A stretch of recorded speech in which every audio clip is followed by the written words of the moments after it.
pangutana ng pastor, nga moingon, maayo kayo moingon, praise the Lord, hallelujah, kayo ligtas na mga Katoliko, hindi pa. Pangutana, ano, Bible, hindi pa. Huwag ni kabalo, kinsay nag-invento sa papel. Mga isuon kung mga Katoliko, ayaw yun mo padala ng mga pastor. Kaya ang girapas ninyo sa mga pastor, maurag yun ng 10% sa inyong kwarta. Balikan na kung basa mga isuon nga ang nilyo gigamit sa negosyo. 1 Timoteo 6:5. Mura man ang gibasayan sa mga kaigsunan na itong pastor. Ganong nagsige ng daot sa Katoliko. Karon ang mga Katoliko, magsimba lang o maglilog o magbagyo, madala sa ilang grupo. Muna, o wala'y huno nga panaglali sa mga tao nga dili makasabot, o wala na magbaton sa kamaturan. Naguna-una sila nga ang relihiyon o sa kapaagi sa pagpadato. Perting klaruha. Ang relihiyon gigamit nga negosyo. Wala ang mga pastor na kumilikon din pag inambog dili na sila mga tubang o Katolikong natuon. Kay di nga sila katubag sa pangutana. Kadang ka pastor din sa Santo Tomas, kadungog na sila nga nagwali din ang mga Katolik fete-fete. Moingon nga minit sila nga magtutulong. Ano di ba sila mali? Ano nino nila nga bakak pa ng imong isulti brad, kami ang tinod nga magtutulong, ang minit ka ng pare. Ano di ba sila mudol din yung umusulti anak? Kaya nakabalo sila ang tinuod ang akong isulti. Namini sila ng mga pagtutublo. Naay komentaryo bro. Okay. Tinuod na bro ang mga palso nga mga pastor nga ang mga naong 10% ra dili sila gusto og larawan sa mga santos. Pero og larawan sa 10% gusto nila. Okay. Wala nila ibutang sa ilang utok nga ang 10%. Kani sila bro, ito shout out na. Alberto. Shout out bro, thank you very much, no? So, ang mga pastor mga igsoon, sa ito ikingon bro? Tinuod na bro ang mga palso, ang mga dili sila gusto larawan sa mga santos. Nga mga naong 10% ra, dili sila gusto larawan sa mga santos. Okay. Pero so, ato nang lapitan ha, masin nato ko na. Mga igsoon, natay larawan nila sa Pedro, kay kauban nato sila. Natay mga picture larawan ni Santa Maria, kay igsoon nato sila sa pagtuo. Imagine inahan ni Lord Jesus. Natay libulto sa mga apostoles, kay ato silang igsoon sa pagtuo. Wala tayo libulto, mga picture sa pastor, kay di man nato igsoon sa pagtuo. Ang atong mga igsoon sa pagtuo, maulay ibatunan nato ang ilang mga picture o libulto. Mo nang latay larawan sa mga santos, kay ato man sila igsoon sa pagtuo. So mana watay larawan si Felix Manalo ni Ellen Goldwhite, kay dili man nato sila igsoon sa pagtuo. So ang sa mga santos ata kay igsoon man nato sila. Now, so dili mga igsoon nato masahon nga ang mga alagad sa Diyos mao gyud ang mga pare. Gingon din sa Hipadayag 5:10. Gimo mo silang gingalian sa mga pare aron mag-alagad sa atong Diyos o maghari sila sa kalibutan. Klaro? Ang mga pare gyud mo yung mga alagad sa Diyos mga igsoon. That is why sila ang tinuod nga pastor. Unsa man ay ng word nga pastor, inat sila na. Unsa man sa English, shepherd. Unsa man sa Binisaya, magbalantay. So ang tinuod nga magbalantay sa katawan sa Diyos, mga pare. That is why I said, ang tinuod nga pastor, pare. Pero pastor nga dili pare, mini sakit. Pero agin tayo mahimo mga igsoon, pasaylo agin mo. Ngay pastor, pangutana mo. Wala ba ako magpasipala nila personal ha? Ang amo lang itinaw din nasa ilang pagka magtutuno bahin sa kaluwasan, mini sila, dili sila angay tuuhan. Pero kung sa ilang kinabuhi, no comments ta kay parehas na tamakasala. Ako yun yung klarohon. Kung sa kinabuhi sa pastor, wala tay comments kay parehas ta makasala. Ang ato lang itinaw din nga sa ilang pagka magtutuno bahin sa kaluwasan, mini sila nga magtutuno. Munang kitang mga Katoliko, ayaw yun mong turuan ng pastor sa mga sikta, kay mini na sila nga mga magtutudlo. Ang tuuhan nato nga pastor, kana radyo mga pare, kay sila ang ginoon na alagad sa Diyos. Ako balikon, pastor sa mga sikta, mini na nga mga magtutudlo. Pastors Baptist, Methodist, Sportswell, Pentecostal, uban pa, mini na nga mga magtutudlo. Kung kita mga Katoliko, di tamutuon nila, ayaw yun mo padali kung danihon mo pastor, kay mini na nga mga magtutudlo. So, naipangutana? Naipangutana mga igsoon, mga Katoliko man mo, o dili, pangutana mo. Kay sakit yan ang ingon ko nga basta pastor sa lain sikta, minit nga magtutulo. Kanang ilang sige pagdaot sa Katoliko, baliktad na, sila mo minit. Ilan lang gidaot ang mga Katoliko, ang simbang Katoliko, aron makadani sila Katoliko nga kulang sa kaibalo, aron nila makubrahan og 10%. Pero ang tinuod, ang mga pastor sa mga sikta, mauna ang mini ng mga magtutulo. Ayong hapon sa tanan mga kaigsunan ko ni Kristo. So sa tanan mga kaigsunan na to nga kutob sa mabot sa atong sound system ayong hapon. O sa kanunay nagpadayon kita sa pagsangyaw, pagpadayag, pagpahamdog, ibostanan, paghatag kanyo tinuod nga pagtulunan kabahin sa ato ang doktrina sa simbahan Romano Katoliko. So mga igsoon, alang sa ura na kaila, ako dahil si Doran Kapalar, kauban po ni Bro Chris, sa pag-usap sa mga pundo, ang Siyempre ko Katoliko Defenders. Kanya kamera po na ako'y pamit, kini kabahin lang sa itawag na itong reliyon. Kaya kasagaran ng sa ato mga igsunan nagasangyaw, kini sa 60 mil ka mga reliyon karon o pundo, ang ilang isangyaw, nag-iusa sila sa pagsangyaw, na wala ko ng reliyon makaluwas. Ang pinaka-importante ko na matong parelasyon, dili reliyon. Mura ba ka nang gibuhat niya, gibuhat niya ang reliyon, no? Dili na kinahanglan ang reliyon sa kaluwasan, kundi relasyon na. Munang dili na importante ang reliyon alang sa kaluwasan. Munang ang ilang ginasangyaw kanunay, mawala ko ng reliyon makaluwas, pero tanaw na itong mga igsoon, kung tinuod pa wala reliyon makaluwas. Una, kung tinuod pang walay reliyon makaluwas mga igsoon, doon na ko'y pastor, ang Victory Chapel, ang nilang pinakadako nga pastor sa Tagum City, sa niyang nagwali siya sa highway sa San Miguel, matip pa niya, nga wala ko reliyon makaluwas, ang pinaka-importante ko na mga relasyon. Muna atong gipangutana ang mga pastor mga igsoon, pastor, tinuod ba nga kiningi mong pagwali, walay reliyon makaluwas, ang niyang tubat, tinuod na brad. So mangutana kung tulog ka pangutana, kung makatubag ka ni mutuod yung ko nga wala yung reliyon din makaluwas. Walang ako siya isugdan sa pagpangutana. Yan na ako siya pastor. Matod pa ni mo walay reliyon makaluwas. So kung walay reliyon makaluwas pag pastor, nagpasabot nga ang reliyon di ay makalaglag. Matod pa niya nga, wa ko magsangyaw brad, na ang reliyon makalaglag, kundi ang reliyon, kundi walay reliyon makaluwas. So kung walay reliyon makaluwas pastor, so nagpasabot, na ang reliyon di ay makalaglag na. Masok ko ang pastor, ikaw daw ang pangutan ng pastor. Matod pa na ako, kung tinuod pa nga walay reliyon makaluwas, nganong nagpasakop magkag-reliyon, na dili man nakaluwas. Aber, sige, bisag ka mo. Kamu nga niyas kung palibot ka ron. Kung tinuod pa nga walay reliyon makaluwas, nganong nagpasakop magkag-reliyon, na di man di na makaluwas. So mga igsoon sa nakabaka, ang ilang giingon nga walay reliyon makaluwas. Ang simbahan Katoliko, buktong simbahan Katoliko, nagsangyaw gayon nga ang reliyon makaluwas. Pero wala pagtudlo ang simbahan Katoliko nga ang reliyon maluluwas. Lahi ang maluluwas, lahi ang makaluwas. Pagpasabot, kung muingon ganit ay makaluwas, nagpasabot na ang reliyon di ay usa ka instrumento alang sa itong kaluwasan. Karon sa una to, pag siguro nga ang reliyon makaluwas. Igsoon, si Kristo sa dini pa sa kalibutan, klaro tataw kayo, nagtupod siya sa lamang ka reliyon.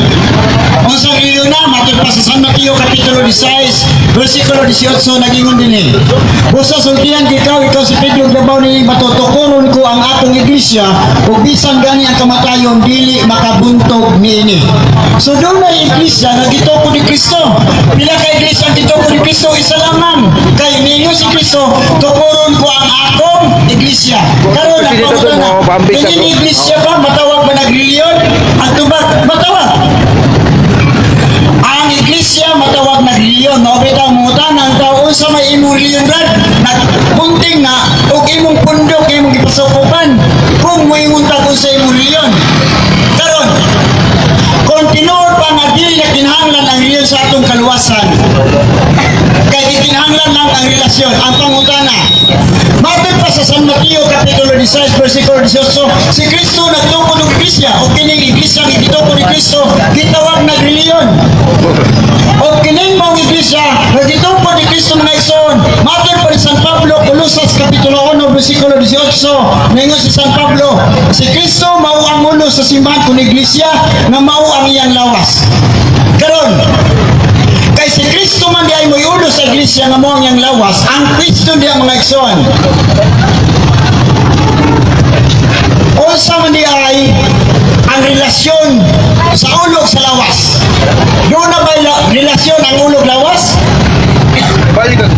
Na mga igsoon, kay ang iglesia matod pa sa Mateo gituko ni Kristo ug kanang iglesia nga gituko ni Kristo Colosas kapitulo 1 versikulo 18 lawas na ni Kristo. Di modo ang iglesia di ay lawas si Kristo ug ang ulo sa mga iglesia mo si Kristo. So ang question mga igsoon, doon na may relasyon ang ulog ang lawas? Ang tubag na karon, kung tinuod pa nga walay reliyon makaluwas, o saon man nato pagsiguro nga kanang reliyon nga gingon nimo di makaluwas, nga matod pa sa Biblia nga si Kristo nagtukod og iglesia nga gitawag nato reliyon, o kanang mao reliyon nga gitukod ni Kristo gipanguluhan na, o kanang mao iglesia nga gipanguluhan ni Kristo lawas man na ni Kristo. O kung moingon ta nga ang reliyon dili nakinahanglan sa tuwang kaluwasan kay gikinahanglan lang ang relasyon, o saon man nimo pagsior nga kanang imong giingon nga relasyon ang gikinahanglan kung wala ka may sakop sa tinuod nga simbahan nga gituko ni Kristo. Aber kinahanglan magpasakop ka sa tinuod nga simbahan nga gituko ni Kristo aron daw na tay relasyon ngadto kang Kristo, kay si Kristo mao ang ulo sa simbahan o kanang simbahan ni Kristo nga iyang gitukod lawas ni Kristo. Mao nang kinahanglan magpasakop ka sa tinuod nga simbahan aron daw na tay tinuod nga relasyon ngadto sa atong Ginoong Kristo. Mo na kaya mga kaigsoon ang mga dili Katoliko magsikip panghambog nga walay rin magluwas ang gikinahanglan lang relasyon o saon man nimo pagkabot, pag-angkon o pag-ingon nga relasyon lay tinuod aron makatabang sa kaluwasan. Nga kani wa man ka may sakop sa tinuod nga reliyon. Mo na gikinahanglan magpasakop ka sa tinuod nga reliyon. Yan naman Efeso kapitulo 5 versikulo 23, kay ang bana mao ang ulo siyang asawa. Ingon nga si Kristo may ulo sa simbahan o si Kristo mismo mao'y manluluwas sa simbahan na mao ang iyang lawas. So sa daw, si Kristo mao ang ulo sa simbahan na mao ang iyang lawas o si Kristo mismo mao'y manluluwas sa simbahan na mao ang iyang lawas. So gikinahanglan din mga igsoon na magpasakop ka sa tinuod nga reliyon aron makaingon kita nga ang tinuod nga kaluwasan maangko na to diha sa pagpasakop sa tinuod nga reliyon. Kaya nga ito mga igsoon ang dili makatoliko magsige lang sanyaw walay rin makaluwas gikinahanglan lang sa kaluwasan mo lang relasyon. So ang question diya saon man nimo pag-prove na doon na kay relasyon sa Ginoo nga gikinahanglan man gyud nato ang simbahan kung reliyon aron doon na tay connection o relasyon sa Ginoo.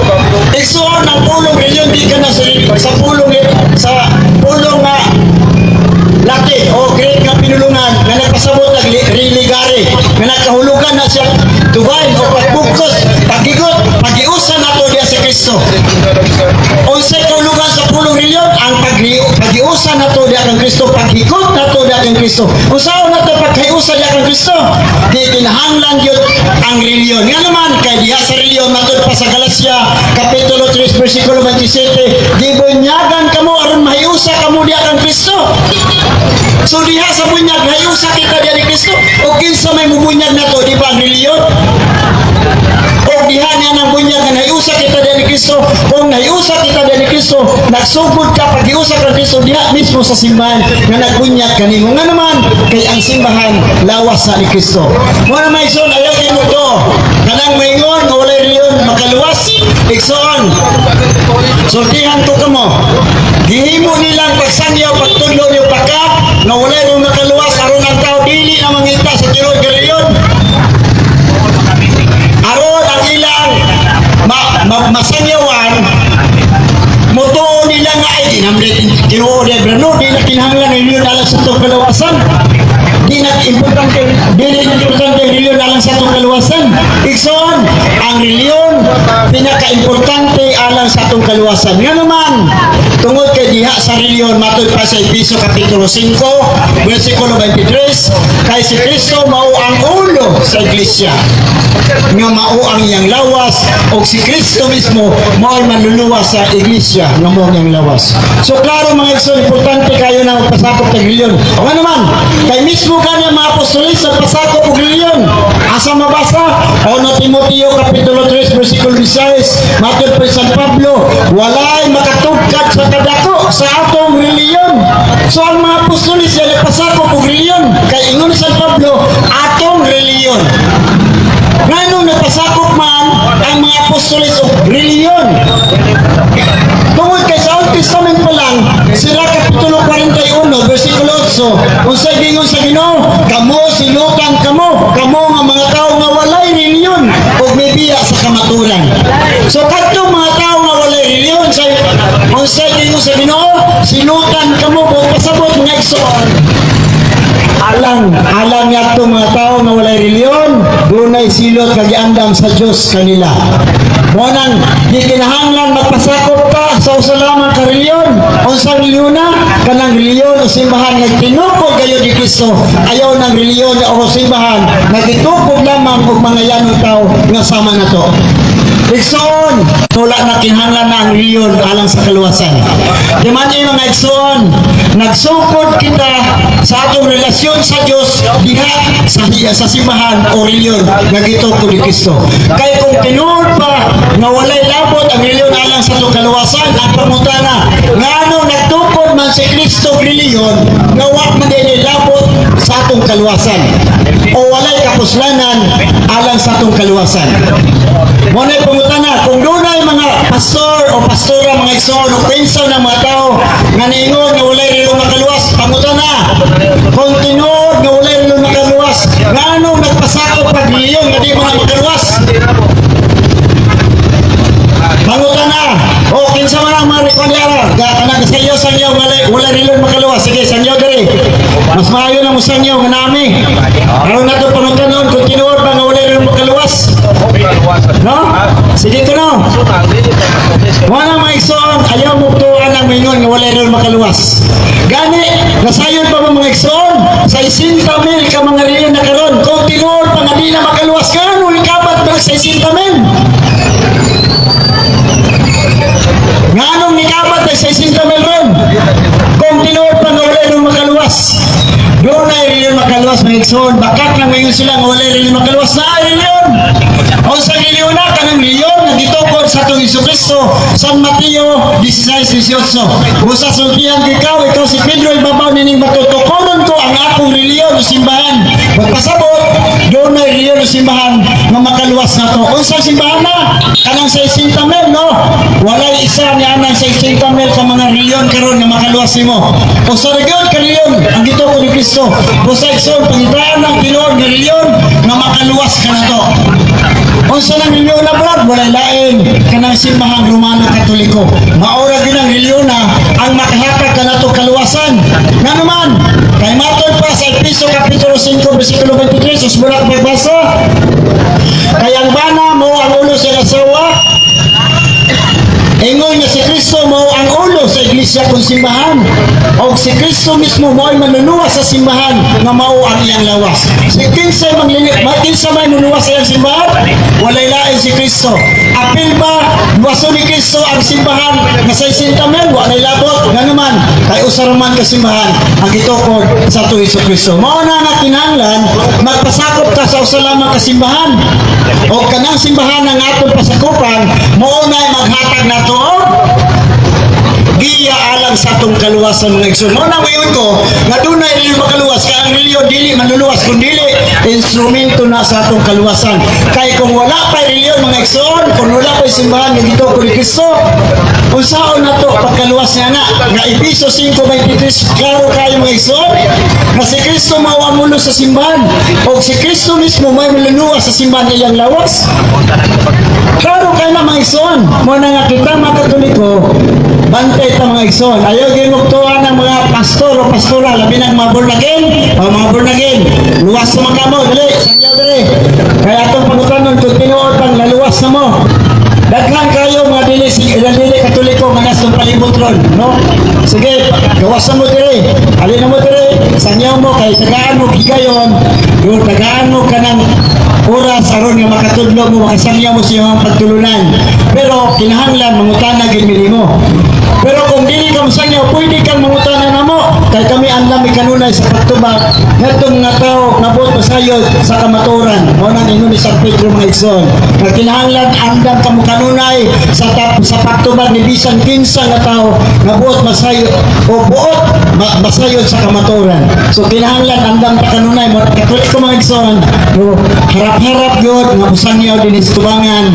Di mi mahadlok kung dunay mangutana bisan usay pangutana kay kining Katoliko nga simbahan mo ni ang tinuod nga simbahan nga tinukod sa atong Jesucristo. 1 Timoteo kapitulo 5 bersikulo o 1 Timoteo kapitulo 5 bersikulo 6 no mga igsoon no 5 nga 1 Timoteo 3:15 nga ang simbahan haligig sukaranan sa kamaturan. Mo na kini simbahan nga tinukod ni Kristo mga igsoon. Mo nang dili Okay.